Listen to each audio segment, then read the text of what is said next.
sleep, stay up all night, do just what I like. No more hoping, no, I'm right like this. I don't lie like this, I won't fight like this.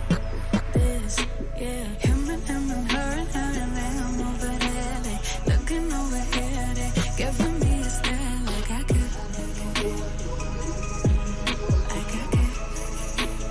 No. Who you rooting for? They say whatever team better win. I say cool, cause it's all I'll be whichever one I'm in. Yeah, I'm good like that. Yeah, I'm good like that. Floating on my wave, but don't care what you say, cause really either way,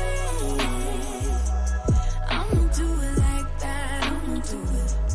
I'ma do it like that. I'ma do it. I'ma do it like that. I'ma do it like that. I'ma do it like that. I'ma do it like that. I'ma do it like that. I'ma do it like that. I'ma do it like that. Yeah, look how they looking at me. I think they influenced by me. They say they not fucking with me, alright. Wish how they looking at me. She want me to slide for the fling. She want me to show her some things. But right now I'm focused on me doing me. Gotta watch step on the tightrope. I never fall off this light work. Know it's people trying to see me down real bad. Same ones trying to meet me where I'm at now. Same ones trying to figure how I got here. I been serving my pop, bitch, shaking my sauce, been writing me songs since 40 and key drop. Tell me when to go, how you think I'm finna stop. I be protecting my inner child. You could keep all of that dissonance. They be hating on me cause they see I'm gifted. It's all for the soul, your shit 3D printed. I been doing me like I got a blank check. I been decking shade for the love and respect. Wanna touch stage, cross seas on me, no drama, more flights. Next year's looking lit. I'm laid up in somebody grass, I'm burning the gas to my last breath. Life is so fragile, enjoying the roses so high you can't see me, I'm seated. She wanna breathe me, I'm trying to do Fiji, I live on the island alone. I'm trying to be one with my aura before I allow your soul. Don't care what you say, cause really either way, I'ma do it like that. I'ma do it like that. I'ma do it like that. I'ma do it like that. I'ma do it like that. I'ma do it like that. Yeah, I'ma do it like that. I'ma do it like that. I'ma do it like that. Yeah, I think she want more than a flame. Want me to give her that moonlight.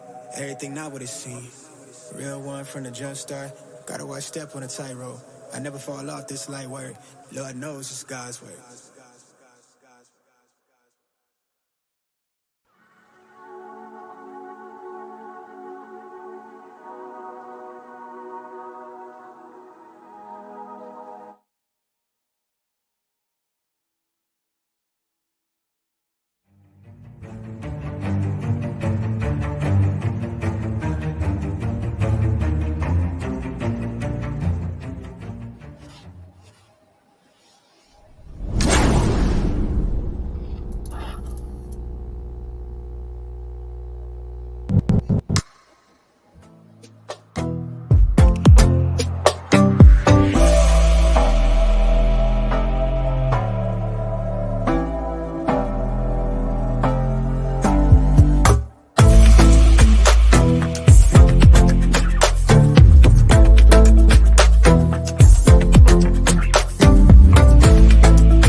tell you people, it is what it is. I tell you on this station, in our studio, when it rains, it pours heavily. It pours heavily. Back again with another video. You don't need the building. I tell you people, we're ready. Massive shout out to all our viewers, all our subscribers, anywhere you are in the world. Today's Friday. Come on, let's do this together. Smash the like on the video. We're set. The crew is set. He's set. Prof is here already. Robbie, what's going on, bro? You're ready? Massive day. It's gonna be loud tonight. It's all about the fixtures, the heavy fixtures this weekend. I tell you, it's gonna be loud. Arsenal people, are you ready for Man City? They are coming with a full force, wounded lion. You know what I'm talking about? Man City, they are in the mud right now. The Super League is here again. Is it unavoidable? You guys, you're gonna tell me tonight. We're gonna look at this stupid great legend. MJ for me, or LeBron for He's gonna tell me what's going on tonight. Massive day, people. Please smash the like on the video. This is Intercontinental Sport TV. Back again with this video. Be ready, people. Come on, let's do this. Come on, let's do this. Now let's go this way. This is the way I'm gonna go. I wanna bring in this great man. His name is Robbie. Robbie, what's going on, bro? Are you ready? Talk to me.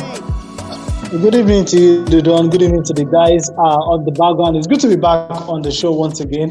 And of course, a lot to talk about this week because Chelsea are having the early kickoff tomorrow against West Ham. And of course, for me, I'm looking forward to seeing what we have in store for football fans after they did that match against Fulham last week. United also escaped by the skin of their teeth. That was last week. That was this week against Leeds United. So it's going to be a repeat of Manchester United against Leeds on Sunday.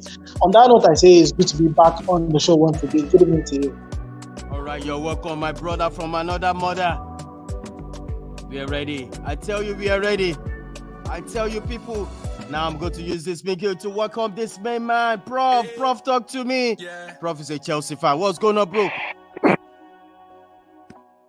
Prof, Good can you evening, hear me? everybody. Yeah. Welcome. It's good to be back on the Friday night show today. It's exciting that we're expecting the Premier League is happening this weekend. We're excited to the games coming up, and also we have lots of talking points today. I mean, especially Man City and the accusations being leveled at them at the moment. You know, how are they going to get out of this? How are they going to cope? So there's a lot to talk about football this weekend. It's good to be back here. Yeah, once again, you're welcome once again. Let me welcome this man. His name is He's. I hope you are ready for Man City. What's going on, bro? You're welcome. Good to be on the show today, man. First off, congratulations to Cristiano Ronaldo for the record set during the week. Setting the record for having the highest goal scored in league games. Big one for him. And Arsenal, yes, we don't want to look past Brentford and start looking at Man City. We need to concentrate on the game this weekend. It's a London derby. And when it comes to derby, form goes out of the window. And I hope we win this weekend and we face Man City in midweek and hope for the best. Good to be on the show today, man.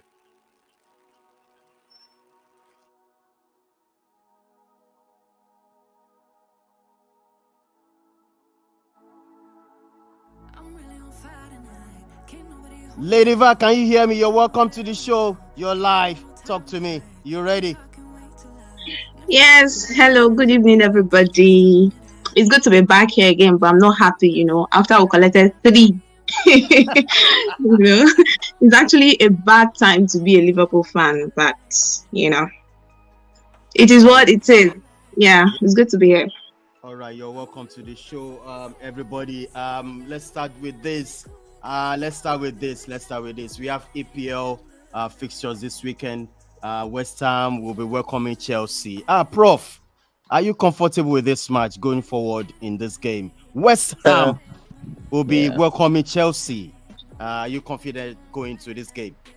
yeah. To be honest, I have like a good feel about this game. I think we're welcoming Joe Felix back for the game. I think he's the brightest spark in our attack. If we're going to take into consideration the first 45 minutes that he had against Fulham, it was a very bright spark. He had about 6 shots. So for me, for now, Chelsea, I like him behind in the attack, and so we expect Joe Felix to bring that spark. We've had 3 clean sheets on the bounce, so I think the defense is a little bit more stable now. So I feel like I'm very much confident going into that game. I think Chelsea should be able to go there and get the whole 3 points. Oh, 3 points by Chelsea.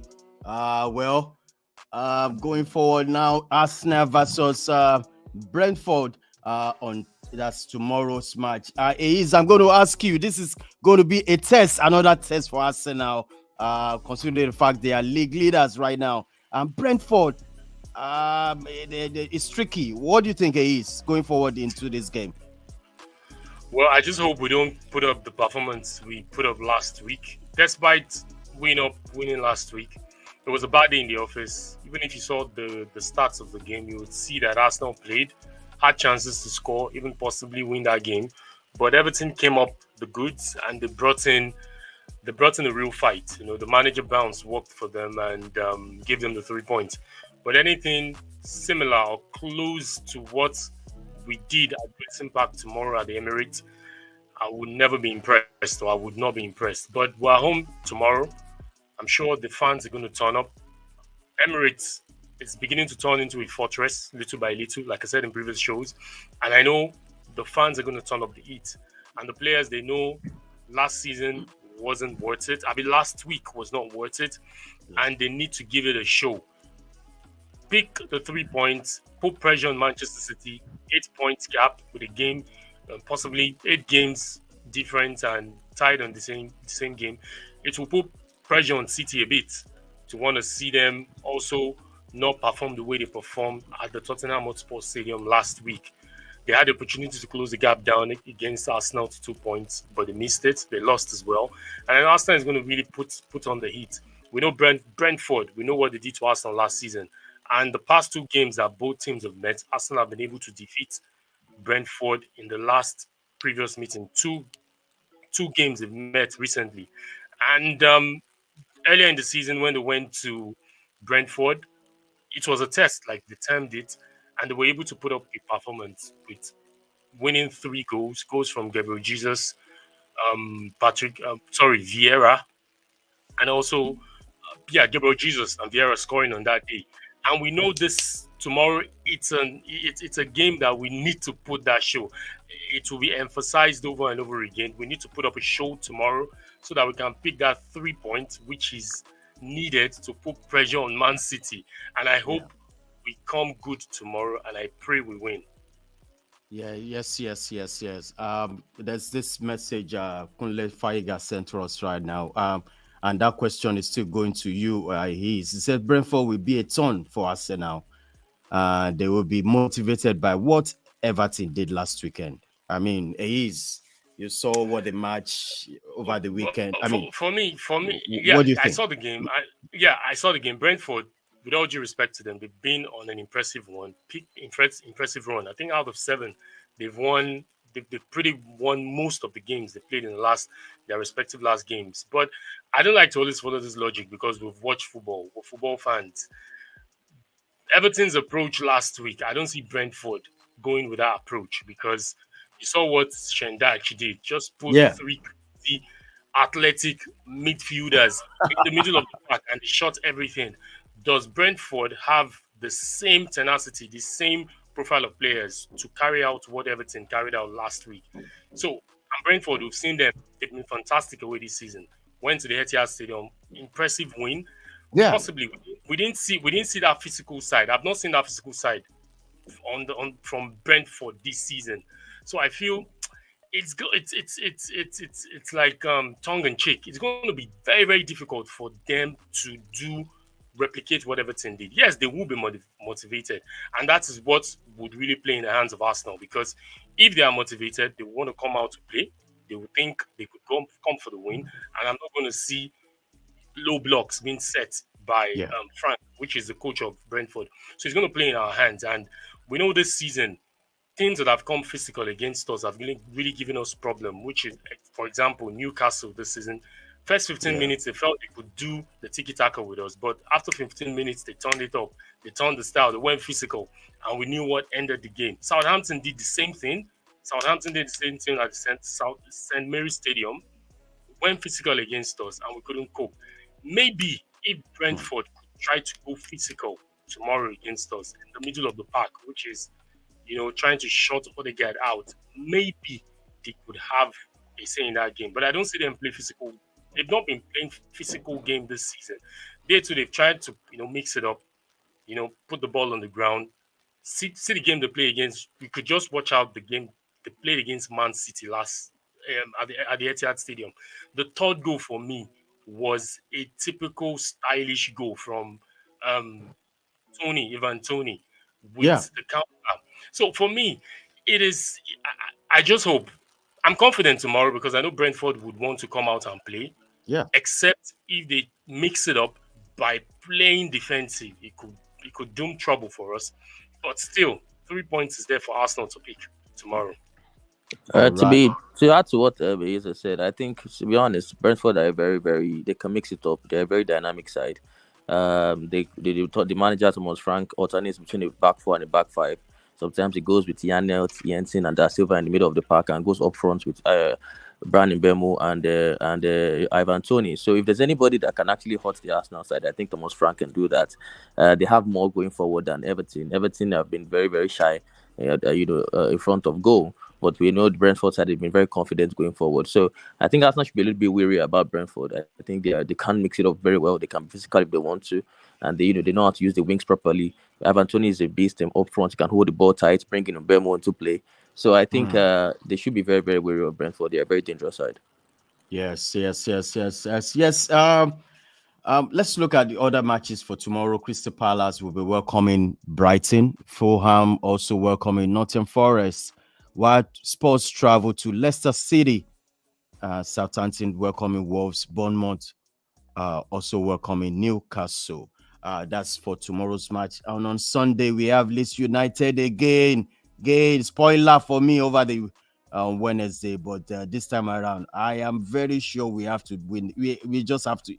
I mean, Robbie, let's talk about Manchester United going to Leeds United on Sunday. You saw what happened on Wednesday. I mean, almost. Yeah, yes, I did.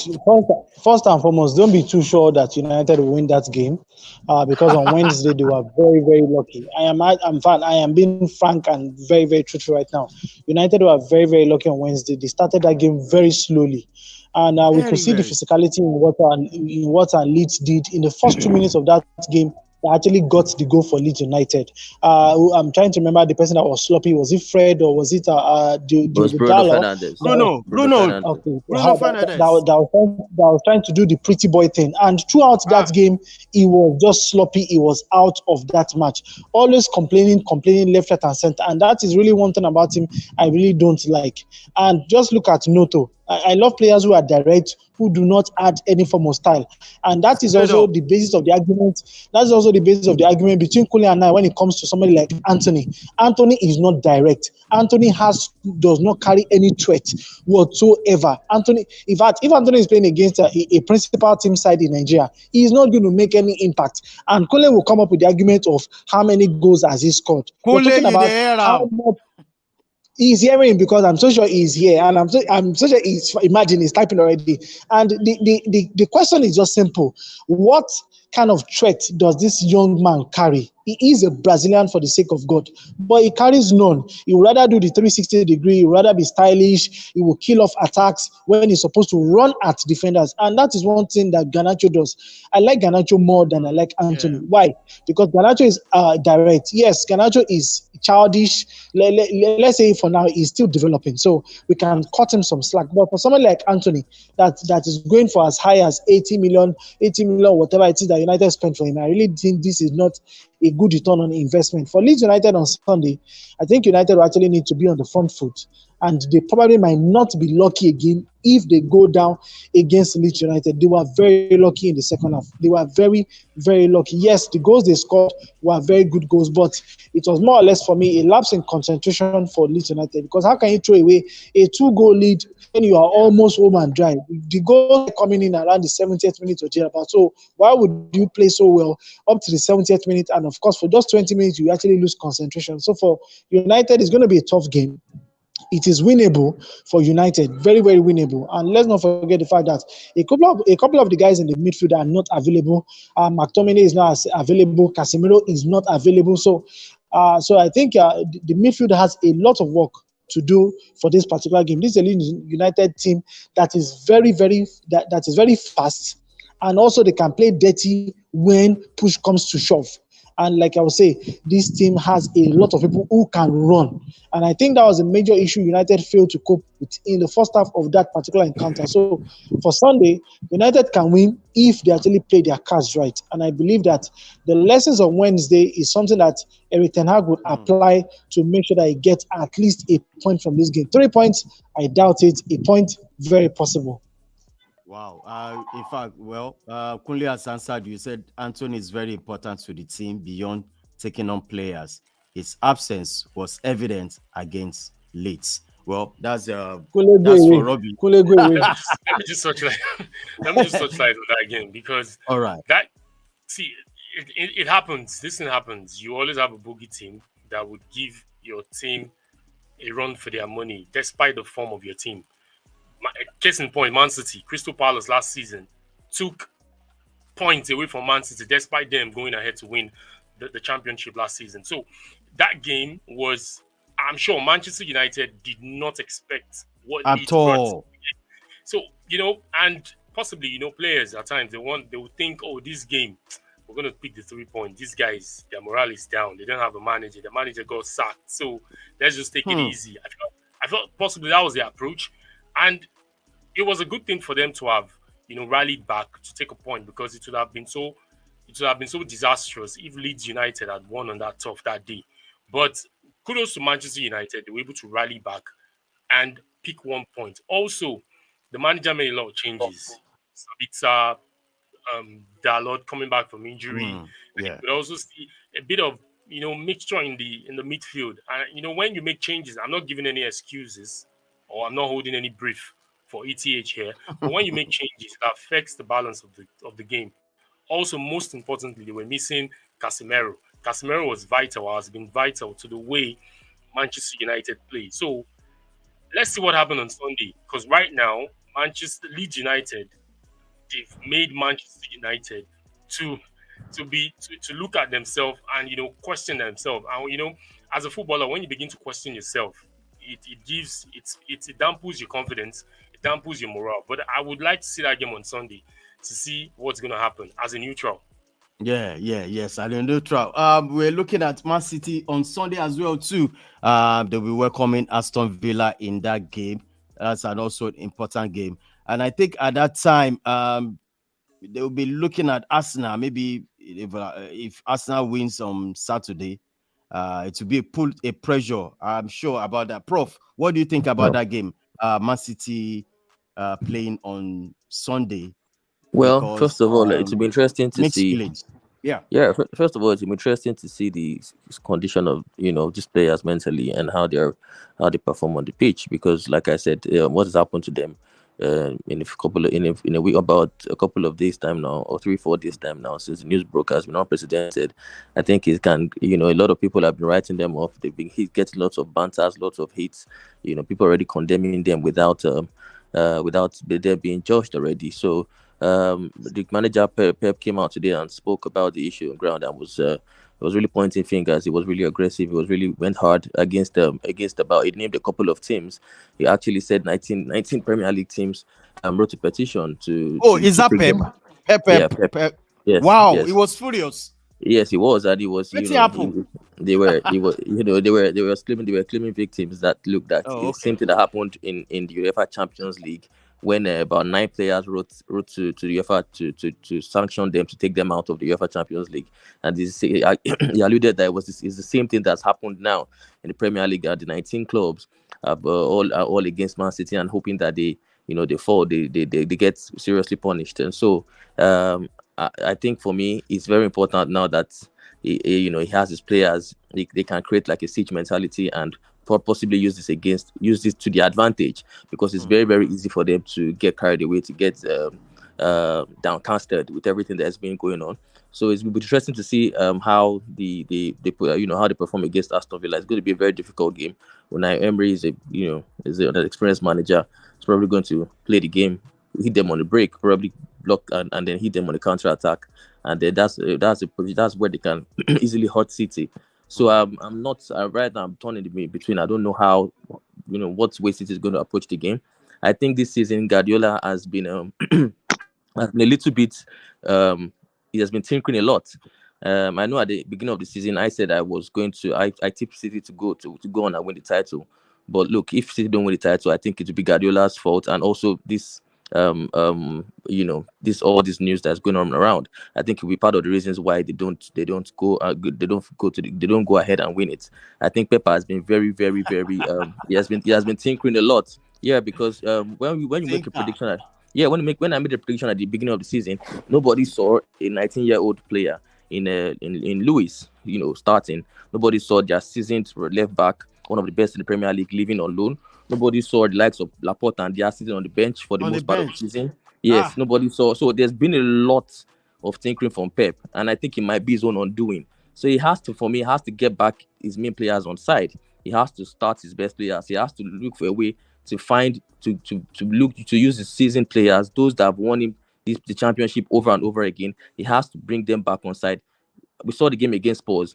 Who expected De Bruyne to be on the bench? His best attacker was on the bench, and who's going to feed Haaland? So I feel like all of these things have happened, and it just makes us now being in an unbelievable position to win the title. To be honest, everything going on at the moment with City has put us in an unbelievable position to go ahead and win it. So I hope Pep can go back to type it can go back to the way it used to be with these players and go with a typical 4-3-3 formation and let the boys take it from there and stop tinkering too much. So that's my take on the game. All right, let's move on to. I'm going to talk. I want Lady Vat to now come in. Hold on. He's Lady Vat. All right, hold on a second. I want to Lady Vat. Liverpool will be playing on Monday with I think it's going to be a very tough game. Everton. Merseyside derby. Yeah. So, Lady Val, from your camp as a Liverpool fan, tell the viewers what we should be expecting. What should we be expecting now? Okay. First of all, let me borrow the Nigerian pidgin word, like it choke, as a Liverpool fan. Like I said, it's actually not a good place to be a Liverpool fan at the moment. You can imagine after their narrow win against Leicester in 4 games, they just managed to get 1 point. They've lost to Brentford, they've lost to Wolves. They just managed to draw Chelsea, and it's not actually a good one. Normally, as a Liverpool fan, you would think, oh, we're in Anfield, so definitely it's a sure win. But they are not playing well at the moment. We all know, we've talked about all the loopholes and all that, And just when we thought, okay, Chelsea has cemented that 10th position, they went to displace them from 9th. They went to 10th. And it keeps getting worse. Yeah. And Everton, although they are still in the bottom 3 in the league, we saw what they did in the last game against Arsenal, and Sean Dyche, definitely he's doing a good job. So I would say they've actually improved. And the win against Arsenal, I would say, is a major boost. It's a big boost. And to give them this confidence, so they are coming to Anfield and they be like, oh, if we could win the league winners. What was a draw? Was a win? Sorry, 1-0. It was the win, yeah. So talk more of Liverpool that they are not even playing well. So there will be I don't even think they'll play that match with any element of fear. So they are going to be so confident in that game.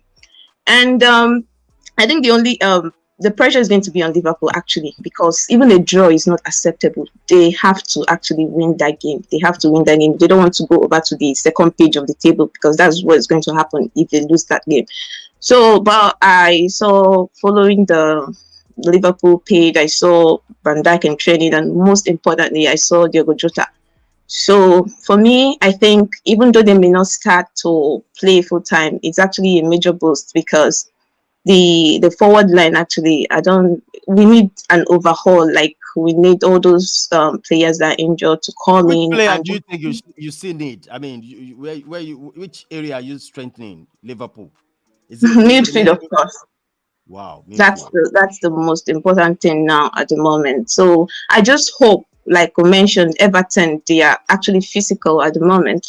So I just hope they don't exploit all those. We have so many loopholes in Liverpool at the moment. So I just hope Klopp he can just come up with something, because now he's unpredictable. We don't know the players he's going to use and all that. So in as much as I want Liverpool to win, I wouldn't be surprised if they draw or lose that game.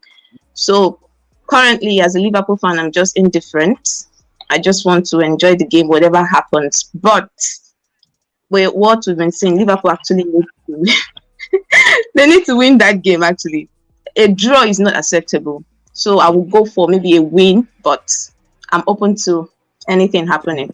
Anything happen? That's Yeah, to add to what Lilivas, I think for me personally, the Everton game, I think is going to be really, really difficult for Liverpool. If you look at the way Everton won the game against Arsenal, they won the game in the midfield. The hard work of Yeah. Doucouré and Onana and Gaye, they were all running like mad dogs, making Yeah. tackles. They stifled Odegaard. They didn't let him show up at all in the game. So when you look at that, it's an irony, because it's an irony that Liverpool's problem is their midfield, and Everton are going with confidence, and With then that with midfield. three players, Wow. They're three just exactly in the midfield. physical. So Yeah. so you expect that they will fancy their chances at Anfield, Everton, and obviously they have Calvert-Lewin, who is very strong and mobile, to disturb what's a not so good partnership of Gomez and Matip. So if I'm a Liverpool fan, I'll be worried. I think Everton, they have a chance. It's going to be a game that would kickstart the season for either Everton or Liverpool. I think whoever wins can then say, okay, let's go on and see what we can do for the rest of the season. And I really fancy Sean Dyche's side. All right, now let's go talk about this great game on Wednesday. That will be next week, and I'm going to start with Robbie. Robbie, going into this game, that's the massive game on Wednesday. Arsenal will be welcoming Man City at Emirates. So, Robbie, I mean, going to this game, do you think Arsenal can bend Man City? Yeah, I think Arsenal has an edge going into this game. Depending on what happens in this game, they are set to play. That is between Arsenal and Brentford, because the manager of Arsenal might decide to want to probably rest players to be able to tackle the Man City match on Wednesday. I think for me, I think he should go with his full complement of players tomorrow. Take a game at a time. Win tomorrow, then you can focus on Wednesday. With all the let me use the Yoruba word, with all the rogodinho going on in Manchester City right now. I think it is going to play on the team at this stage of the season. Definitely, because you said, yeah, definitely. So he's going to play on the team at this point in time, because for the players, yes, they are not the management, but when your daily 2K or your daily bread is being threatened, you just carry that mentality at the back of your mind. That because right now nobody knows what the penalty will be. Yes, everybody's speculating. It might be point, it might be this, it might be that. But see, it is football. It is life. And like the elders will say, see, sometimes the worst don't happen, and sometimes the worst actually does happen. So we might come out tomorrow or come out next week, and we'll actually just get to hear the worst about whatever it is that the English FA has decided to just charge Man City with. So I think for Arsenal, it is a good position to be for them. They have that ample position. They are playing in front of their fans at the Emirates, and just like he said, Emirates right now is more or less, in fact, is much more than a lion's den, because every team that has gone to that place has not been able to come out with anything positive. So I think Arsenal can play on that mentality. They can allow the supporters to come to the field, come to the stadium in their full voice and their full complement, and of course make that place difficult for Manchester City to play. So for me, I think I'll be sitting on the side of Arsenal to get something out of this game. They might actually go on to win that game, or at least they can get a point from that game. All right, he is now over to you on this game. Massive game on Wednesday. I'm talking about Arsenal versus Manchester City. He is, hold on, no. This game, do you think if you win this game, it's going to be 8 points clear right now? Arsenal can win this league from there. No, it's for me. It's not the right thing to say. It's not the right thing to say. 8 points gap with, I think we would have 17 games left, if I'm not mistaken. Yeah. And having 17 games left with 8 points buffer, it's not enough. It's not enough. It's a league format, so you have to get it till the last day. And I keep hearing this issue of Manchester City with the whole thing going on around them might affect their psyche, might affect their sense of reasoning, might affect their disposition. Let me use all the adjective. This same thing happened last season. When the UEFA inquest came, did it affect anything? They still went on to win the league last season. So for me, I just feel it's hogwash when I hear all that word of saying Man City this, Man City that, Pep tinkers a lot, Pep does this. For me, the league format, everybody starts at the same time. They don't give a head start to anybody. They don't give any advantage to any team. The 20 teams start on the same day, which is in August, whatever day they pick in August. They all started the league at the same time. So if Man City is where they are today and Arsenal is where they are today, it's because Arsenal has done more work. Because, yes, the normal saying, everybody keeps, like I keep saying, Arsenal gets the pylon. Even when we lose a game that we're not supposed to lose, you see the whole world come out and give us trash. Brentford went to the Etihad, defeated Man City. Nobody came out. Everton went to the Etihad, pick a point there. Nobody came out. But you saw last week, Arsenal lost against Everton. Everybody, I come out. So you see, the stacks, the odds. I mean, how would I put it? It is against Arsenal. Whether we're doing the right thing, you hear people say a whole lot of hogwash. Whether we're doing the wrong thing, you hear people come out and say a lot of rubbish. For me, give credit to where credit is due. If we're to flip the coin, and if it was Man City that were to be 5 points ahead of Arsenal, you would not say Arsenal has had a bad season. You will give Manchester City the kudos. You will give Manchester City the credit. But now Arsenal is 5 points ahead of Manchester City. And I hear all this rubbish saying Manchester City this, Pep tinkers a lot, Pep doesn't have one formation. Who gives a hoot? For me, whatever it is, whatever we're seeing is a replica of what the team has put in. You could see Brighton. Brighton sits in the 6th position, if I'm not mistaken. It is because of the hard work they have put into the season. And you see we saw what the owner did before the transfer window ended. He never wanted to let his best player go. He never wanted Caicedo to join Arsenal or join Chelsea because he knows for his business, Brighton have the tendency to make a European spot this season. So would you say because Brighton or because Chelsea or Liverpool are doing bad, that is why Brighton is in the 6th position?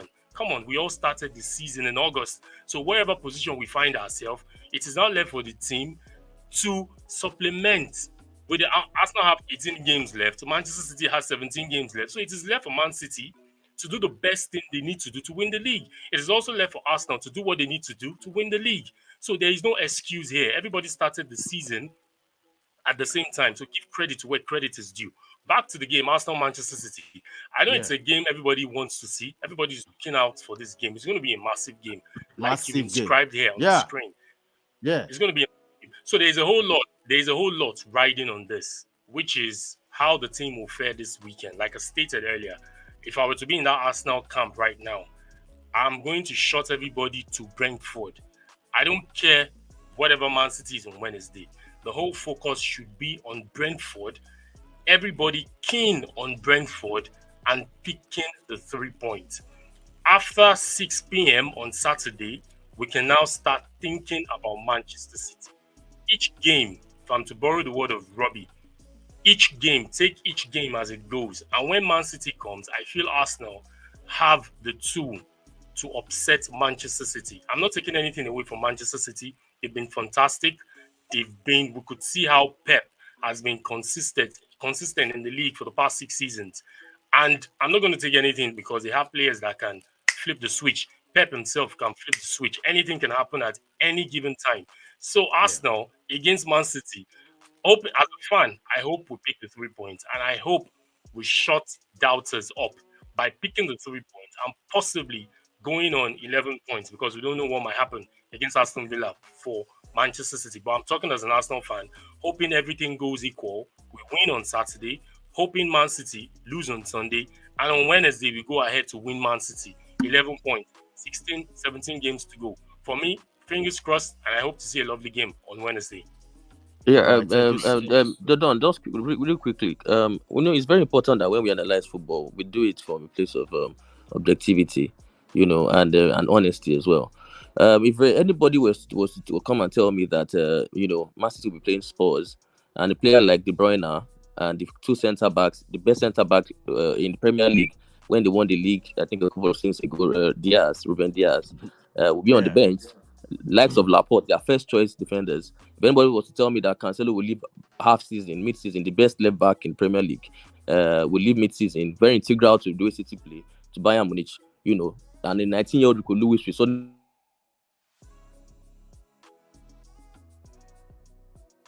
I can't hear him anymore. Prof, I can't hear you. Robbie, can you hear him? I can't hear him.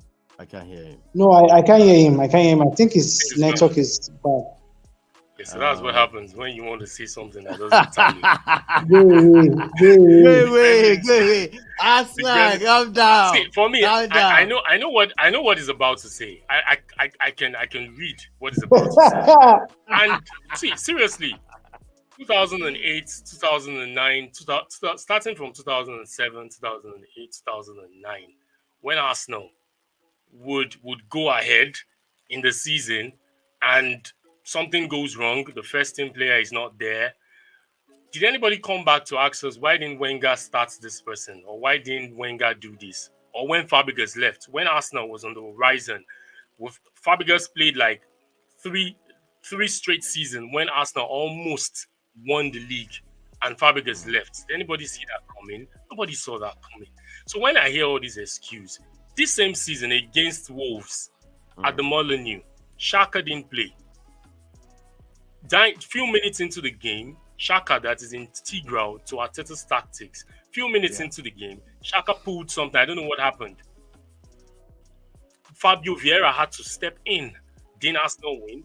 Why didn't Arteta come out with the excuse and say, oh, because I didn't have this guy, I could have lost? So that's not an excuse. This same season, against Nottingham Forest at the Emirates, Saka pulled up 15 minutes into the game. Real Nelson stepped in. But so I don't understand all these excuses of saying a player gets injured, a manager tweaks. For me, that's not an excuse, really, for me, in my own opinion. All right, please, let's discuss the Super League. Please, Robbie, how do you see this Super League going forward? I mean, this Super League of all everywhere. Well, personally, I really don't like this idea of the Super League at all, because I just feel it's a big distraction going forward. We have more than enough league to last us a lifetime as football fans.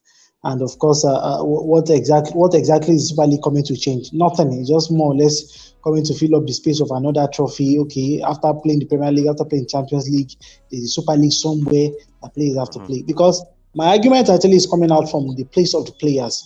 These guys work how many months in a season? A season is about 9 months in a year. And if you are looking at it gradually, look at the amount of games these players play.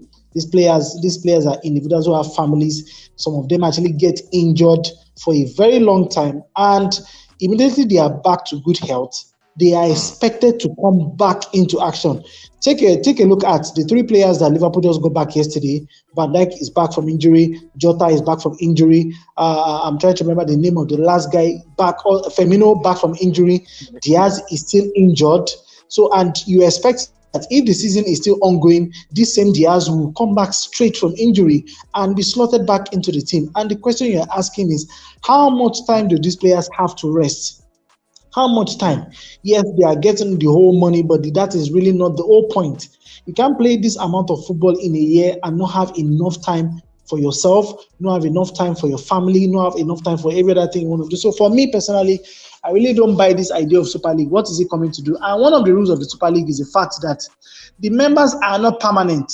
So you might see, let's say you might see a Man U this season and not see a Man U next season for no reason. You might see a Liverpool this season and not see a Liverpool next season. You might see an Arsenal this season and not see an Arsenal next season. So what is it about? So my own clamor for the whole thing is, personally, I really don't buy into the idea of the Super League.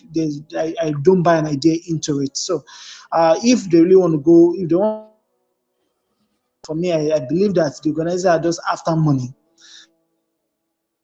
All right, Lady Val, what do you think about this Super League from your own point of view? Okay, so the whole Super League thing came as a result of the imbalance and disparity between the big and the small clubs, like they call it. Yeah, and some months ago it was like 15, 20 teams, and now they're coming back to say, okay, we want to expand it to like 80 teams, and they want to sell the idea more, like the communication, it's enhanced more to the public. But then for me, I'm just indifferent, because fans will only complain. The thing is, if it pushes through, it's going to stand. That's what I feel. We saw what happened in the World Cup when they changed the dates and people were complaining, it's this and that. But they still got to watch it, they got used to it, and it went on. So same for this Super League. Although I feel it will still be boring, you get to see the same big teams will be dominating, season after season. They will still be dominating, winning, and the small teams they feel are being marginalized, it will still continue. So for me, I'm just indifferent. If it pushes through, fine. If it doesn't, because we can't say it has not started, so we can't really say if it's actually a good thing or a bad thing. So I would want to see, but I feel it's actually going to be boring. Seeing the same teams play themselves over and over again, even though with some changes. And then, like Robbie said, so much competitions already, so much competitions. And for me, I'm actually indifferent, but I don't know. Aiz, what do you see? What's your own point of view on this Super League? How do you want to explain? It's all about money. Money talks, man. Because, like Lady Va said, the World Cup came unprecedented. It has never happened in the history of football ever since I started watching the World Cup in 94. I was still a little kid, jumping in the living room when Nigeria scored, staying awake because it was always in the middle of the night back then when we played US in 94. Ever since, we know World Cup is always in the summer. So I don't understand. And Qatar came. Money talks. They had to shift the date. Though they gave reasons, qualitative reasons, and they accepted. So for me, I've never been a fan of this. I've never been a fan of it from one. Even when the thing came up last season and cut it out, I was surprised when I heard in the news this season again, recently, that they want to come up with a plan, and they are planning. And even the Premier League teams released a statement about not going to be part of it, which is a good step. Because, like Robbie said, do you want to kill these players? Some of them have not even recovered from the World Cup. They still had to resume a week after the World Cup. So a player like Harry Kane, I don't think Harry Kane rested. Because ever since he left, when England got knocked out in the quarterfinal, he reported to Tottenham. And Conte, put them into the pace and all that. So for me, do you want to kill these players? I don't have enough information to talk about it. But on face value, looking at it, it's not worth it. But these guys behind the scenes that knows the business side, because when it comes to business, when it comes to money, most especially when it comes to income, when it comes to revenue, there will be so many people that will be sold out to want to jump on this bandwagon. So me here talking from inside my apartment on ISTV podcast, I don't know if my say is going to change anything. But let's just look how it unfolds. It's interesting. But a good one, the Premier League teams have released a statement to say they won't be part of it. But who knows? Things can change. So fingers crossed on this whole situation. Yeah, Prof. Do you have any any contrary Yeah, to for this? me, I think the Super League is, first of all, I think it's stemmed out of jealousy for the Premier League. I think the Premier League, as of this moment in time, is the Super League. I think if you make example of the January transfer window that just happened, the Premier League, if you add all the other top five leagues together, they didn't spend half of what the Premier League spent January. So they are very, very, very much jealous of the income being generated in the Premier League, and they want to tap into it. For Florentino Perez, the president of Real Madrid, is number one pressing champion in this. I think what we'll see if we let this happen in the Premier League is the Premier League is going to be marginalized. I think they felt like they came the first time they came with this plan. I feel like they felt like they gave us the fans too much information, and obviously we saw what happened on the back of that. The whole fans came out and they revolted, and they need to keep back. I think what they want to do now is, with the adjustments that they made, saying that the games we'll be playing will be minimum of 14 games, trying to make us feel better that there'll be too much games. I think they're trying to creep in slowly and allow teams, sign for it, and then they will now start introducing more and more other more games. What they want to do is strictly about money.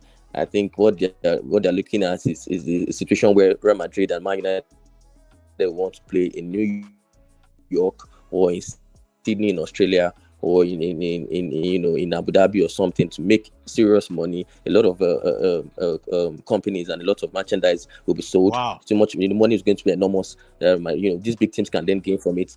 They want to sell these teams. They want to sell them globally and make more money from it. But what we're going to see from things like that is a situation where Madrid might want to play United on the weekend and then on the weekend, and then maybe they have a Premier League game on the weekday, and you see things like players like Casemiro and Varane being rested because they have Madrid. They have to travel to Abu Dhabi. That's true. To play. That's true. Madrid. So what that will now happen is you're slowly reducing the quality in the Premier League, and that's why the Premier League already has have released this, as case may be, signed a white paper saying they're not going to join the Super League. But look, it's looking too good to be true. I still feel like at some point the Super League will happen, but will it happen now? I'm not so sure. I'm not so sure if it's going to happen now, but I think it's something we must not let happen because we enjoy the Premier League. It should be on merit. Participating in European competition should be on merit. The likes of Newcastle should be able to. All right. There's before we go, this final topic I want us to discuss is all about this great two major people. These great people, two guys, MJ or LeBron James. I'm going to start with you, Robbie. In a short form, or how do you see this great player? For LeBron James and Michael Jordan, I really don't think there's an argument here. Why? Because the two of them actually stand for two different things when it comes to basketball. Michael Jordan more or less made what Chicago Bull what it is today. Yes, they are not a force to be reckoned with like they were during the days of Michael Jordan. And of course, I think if you actually look at the Nigerian culture back then, you had a lot of Chicago Bull jerseys sold in Nigeria. I had one back then. Yeah. And of course, the only name at the back of it was Michael Jordan. And let's not forget the fact that Michael Jordan actually played most of his career, if not all of his career, in Chicago Bull. There was a particular time when they were going through a rough patch. He did not leave the team. He didn't leave the team. He stayed with the team. And if my statistics serves right, he has about 6 rings with that team. Yeah. And of course, he broke a lot of record. Yes, like I said, you cannot take that away. So it was more or less like one man that made that team what it is today. And if you're going on the side of LeBron James. LeBron James just broke the highest scoring, the highest points in the NBA. It took him about 20 years, took him over 1,400 games. In fact, it took him precisely 1,410 games to get that record, to get that record broken. So for LeBron James, he doesn't have the amount of rings that Michael Jordan has. Does he have enough time on his side to be able to break or match that record? Well, time will tell. And of course, we've known that LeBron James is somebody that has played for the Cleveland Cavaliers, played for the Miami Heat, is with the LA Lakers right now, and so on and so forth. So for him, I think he deserves credit for what he has been able to for what he has been able to do. But overall, if you're actually going to put him side by side with Michael Jordan, I will stick with Michael Jordan any day of the week. Wow. Ace, do you agree with this? Michael Jordan over LeBron James. Well, for me, I agree 100% because the argument has been on the internet ever since LeBron James broke the record of the highest scoring points. He was all over everywhere. Yeah, beating Abdul-Jabbar's record, scoring 38,387 points in the last game LA Lakers played. But for me, the argument is here or there because these are different eras, you know. The era of Michael Jordan, you cannot compare the NBA, the way the NBA is. The rules have been modified one way or the other. You could see basketball, NBA as a league. We could say it has become soft compared to in the 90s, in the early 90s, up until the middle 90s, when you had the likes of the Jordan stoppers, and there were some that were classified as the Jordan slappers. Those were the Detroit Pistons, the team Rodman came from to join the Bulls. The Bulls. They don't when they go into the court to play, it is more physical. Yeah. Jordan keeps saying it that they beat the hell out of him, even in the game. But right now, in games of nowadays, you see just a simple touch. You see the referee. It's a foul. It's a foul. Yeah. Count the foul. God bless you very much, Jerry. I know it could be argued. You would hear generations of nowadays. Even yes, I'm this generation, but I never watched Michael Jordan live. I never watched any of his game live. But we have tapes, we have records of even Netflix released one recently, The Last Dance, where it showed how the critical part of they showed the whole thing that happened behind the scene, management fighting with Jordan, most especially fighting with Scottie Pippen, and the players just rallied around and say, this season will be the last season. Let us ensure we get the ring. And we saw what happened when they defeated, is it Orlando Magic? Or I can't really remember. Utah Jazz, when they defeated Utah Jazz in that 98 final. And that shot that Michael Jordan did, that is remnant up till today. So Michael Jordan, for me, is the GOT. You could see 6 rings. Yes, it could be argued he won it with one team. LeBron James have gone ahead to do it with 4 different teams. But like I said, it could be argued. And also, one more point I would like to say. What defines greatness? Greatness is not about not constrained in what you do, but when it transcends out of what you do, is what I define as greatness. 1992 Olympics, because of Jordan's greatness in Spain, Barcelona, a billboard was put up that saw Michael Jordan inscripted on it, and it was called Air Jordan. It takes greatness. You could also see it was tagged the Black Jesus. It terrified. See, a lot of his co-players worshipped Michael Jordan because he had this presence, he had this charisma that when he goes into the court, it does magic. So for me, I can't say that about LeBron James because outside NBA, what can I pinpoint LeBron James have done in terms of greatness? You could also, I'm not saying he's not great. You could also see Kobe Bryant, late Kobe Bryant. Wow. Kobe. God bless you once again. God bless you once again. Greatness of NBA players and football that we've been talking about. We could also exemplify that in football as well. When people have been great, Johan Cruyff, we saw what he created, the philosophy he created, tiki-taka he created in football up till now. What he created back then is still being used by some managers. We could also talk about managers of recent times. Arsene Wenger also philosophy, economics. You could say the guy is a Babajebu, but all what Arsene Wenger was saying in time past is all what we're beginning to see that, yes, truly, this man was saying the truth. So for Michael Jordan, he still stands as the GOAT for me. Wow. Lady Va, you want to say something quickly on this major topic? Okay, so my apologies. I'm not actually a fan of basketball. I know these guys, but I don't really follow them. But if He's and Robbie says Michael Jordan is the Michael GOAT, Jordan. I go with them. You go Michael with- Jordan, no. Fantastic. Well, I strongly believe also, to me, Michael Jordan is absolutely. In fact, I was having a question with my guys in the house. I said, guys, come, who is the greatest of all time in basketball? They don't even hesitate. It's Michael. They said it's LeBron James. I said, do you guys know Michael Jordan? Michael Jordan said, no, it's old school. They fell in love with LeBron Another James. thing, just to As add, in, you could remember growing up, there was this hairstyle that was called what?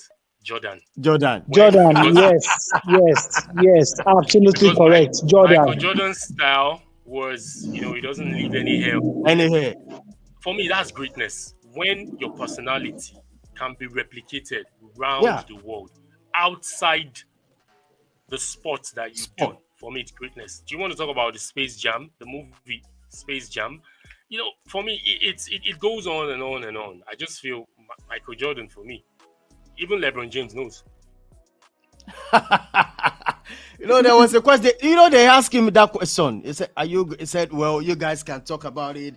I think I am, but he knows. I think he knows Michael Jordan is the best. But I don't know why this era they don't know about Michael Jordan. As in this, they said it's LeBron James. No, it's LeBron James. No way. Way. I don't think it's a fault. I don't think it's a fault of this era.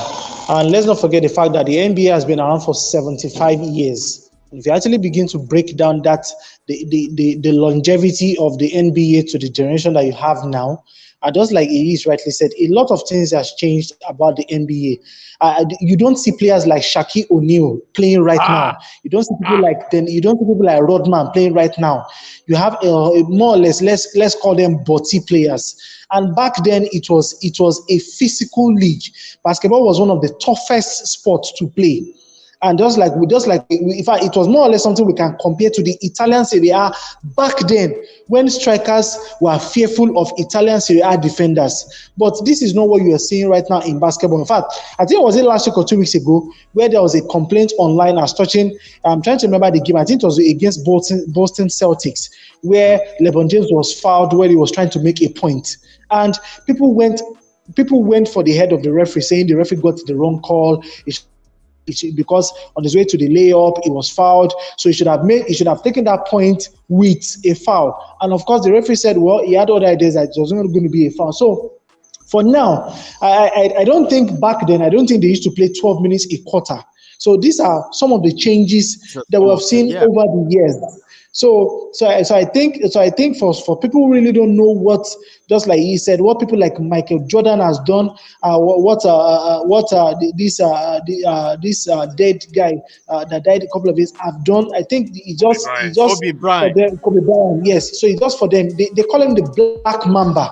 So for somebody who exemplifies basketball, even the Chinese respect him that much, even in death. That tells you what these guys have been able to do. So that is just my own little point to what we said so far. All right, this comes to the end. We are at the end of the show. But lastly, I'm going to ask you for your score prediction within this game, and it's going to be Liverpool. Let's start with Liverpool versus Everton. Why must we start with Liverpool? What's your score prediction over Liverpool Everton? Lady Va, what's your score prediction? I'll go with 2-1. Liverpool to win. Liverpool to win. What do you think? Liverpool versus For me, I feel Liverpool will take this. Liverpool will take this.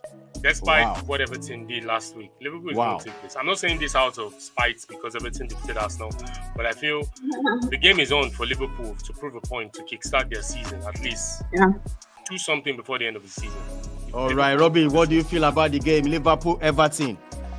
I think the game is going to end in a draw, so I'm going with a 1-1 draw. 1-1 draw. Now, Bad belly. Imagine. Even as I use my pure mind, tell you something again. So that bad belly. All right, let's talk about this one. Last one. Let's talk about the score prediction for this particular game. And I'm going to start with you, Robbie. What's your score prediction against with the game of Arsenal versus Manchester City? Arsenal, Manchester City. I think Arsenal will win the game. I'll give it to Arsenal 2-1 to win. 2-1 to win. What about you, Lady Va? Because for me, I'm going to tell you, Arsenal is going to lose that game with 3 goals to nil. I'll go with 1-1 2 draw. All right. That is it. There, what's your score prediction? Lastly, on the game, Arsenal versus Manchester City.